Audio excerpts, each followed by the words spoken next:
Hello beautiful, welcome back at Everything Nice at Mitch Succulent Love, and for today's vlog is an update in my succulent corner. So today there is sad story because my black madiba got rot. I don't know what just happened. I've been gone for 5 days, and then yes, kagabi umuwi ako, and this is what I found today. Sadly, it got rot. I don't know. Ayan. So, I have plans pa naman to buy some of the rare succulent, and ayun, bibili siguro ako ulit ng black madiba because I want talaga black madiba. Ayun. What happened? Hindi ko din alam. So, ayun. So, some of the succulent are still great, like the Tinkerbell. Yan. So, okay sa akin na yung Tinkerbell because of the organic soil mix. Ayan, not gritty ones. So, okay siya dito sa lowland, dito sa location ko, sa Nueva Ecija.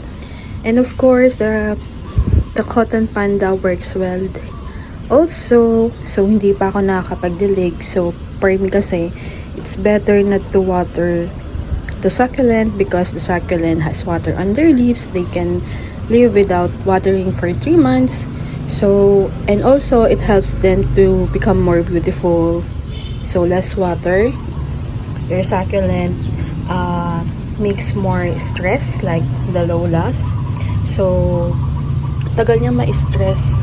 Pinili ko pa yan April yata. April. It's already August. But still, the stress is here. And due to weather, because it's raining. So, hindi sila ma-stress because we need sunlight too. We need sunlight to make them more stress para lumitaw yung kulay, as well as Simulae Crinensis. Ayan, okay naman sila so far. And then the Rebutia, this is Choco Rebutia. You see those parang feathers, mga flowers po yan. So, dehydrated na din, needs to water. The Gypsy, I thought it would get dry, but it looks okay naman. Pero kung ginamit ko dyan is gritty so, kapag ginamit ko po dyan gritty soil mix, I bet namatay na po siya. So, ito po yung propa ko from the leaves na Purple Delight. So, ang dami kong chismis today. Nakakatawa. Ayan. So, ang bilis pala, no? But kasi dati parang hindi naman ako masyado nakakapag-propa ako, but they tend to die. Sadly. Since si Marilyn needs to remove the leaves. Ang busy ko naman na kasi. Ayan. So, ito, patuloy pa rin maganda, but I see some dried leaves. But look on those. Ayan. Ang ganda, no? Ito, ang dami ko nirepat, pero hindi ko pa siya nairepat. Ayan, nadya-dry up na din sila. And then, we have the, sino na nga to? Powder pop. Ano na ibang name nito? Kalimutan ko na. Ayan. So, ganyan lang siya.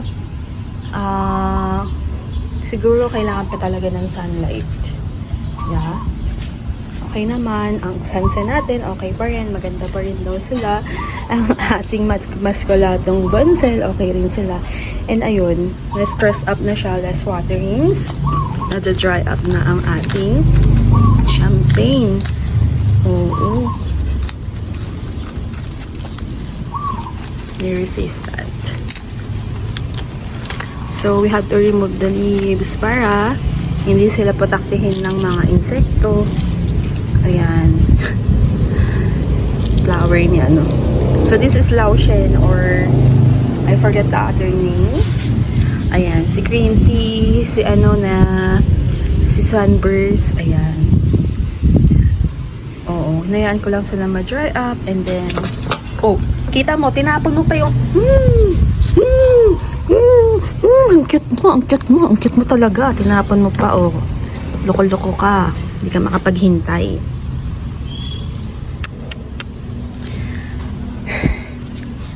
Diba? Ang cute mo talaga. Ang cute mo, ha? Miss na miss mo ako, ha? Papansin, ha? Lumabas na si Tinkerbell, yung variegation niya because before it was very, simple as that. Sabi ko, paano naging variegated to? But, ay say naman sa variegated, pero hindi siya ganyan. So, it show up na. And then, we have the Ruby Donna na nagkaka-blush on. And, ayun. Kunin natin to. There are some of the leaves na na-dry siya, pero bulok. Diba? It should be like this one. Pero ito lumitaw. So, I don't know what's the reason kung bakit may mga ganon. Lamit na si Chris Fade Beauty. I would try to water it. Kasi, ayun, ano naman siya, well-rooted naman siya sa kanyang pot. So, pwede na siguro ako magtubig always. And then, si Bennett gum.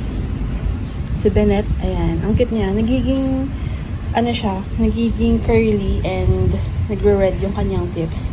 Siguro kung patuloy ang araw, it would be more beautiful and magiging mapula siya. Pero matagal pa pulahin kasi yung ganyan. Ayan. Si Sang A at saka si I forgot. Pero ang ganda ng nila, variegation. Ayan. So, nililitaw na yung Stress at saka si Kante. Si Kante na nabasa. So, naglalagay kasi ng sinampay dito. So, we have the Missing You and then yung variegated. May gusto pa akong kulay niya na lumitaw. Hindi ko pa nakikita. Hopefully, lumitaw na. And then, si Black Sabbath. Alam niyo, ang mamahal ng Black Sabbath na malalaki.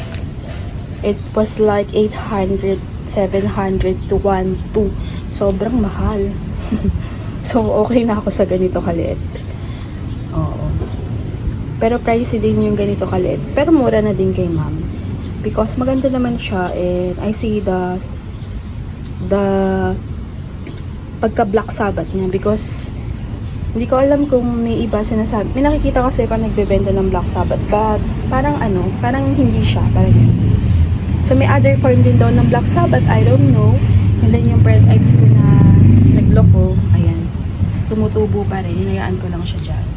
So, yun, si Lawi, continuous pa rin ang kagandahan. And then, we have the Black Madiba, the Chloe, ayan. Oo. Na naglaro ang kulay. The yellow, to blue, to pink. Parang pa-stress na siya, nandil-dry kasi. So, yun lang ang ating update. Masaya naman ang ating succulent except for the Madiba, sadly, nakakasad talaga. And ito pa pala, ayun. So, mayroon ng bunga ang ating orange mellow cactus. So, yung pink yung red na mellow cactus, ma-pink yung ganito niya siya kasi medyo mapusyaw. So, yan. Mag-iipon tayo ng seeds. And then, si octopus or ano yung ibang term dito? Si Thanos. Ayan. So, okay naman siya. Hindi pa ako nagdidilig sa kanya. Moist lang. Ay, si Beyonce pala, hindi ko na-update. Ayan, lumiit siya kasi dami na dry, hindi nga ako nagwa-water because mas okay na ma-dry up sila kaysa naman bulok sila. Kasi mahirap habulin kapag nabulok. Bakit nga kaya naging ganito siya? Naglagas? I don't know. But, it's okay. Bili na lang tayo ulit. Char. Ayun. So, thank you for watching at everything nice with Mitch Succulent Love. This is your nurse, Bantita saying, God bless po. At laging mag-ingat. Si Bill Gates. Ayan.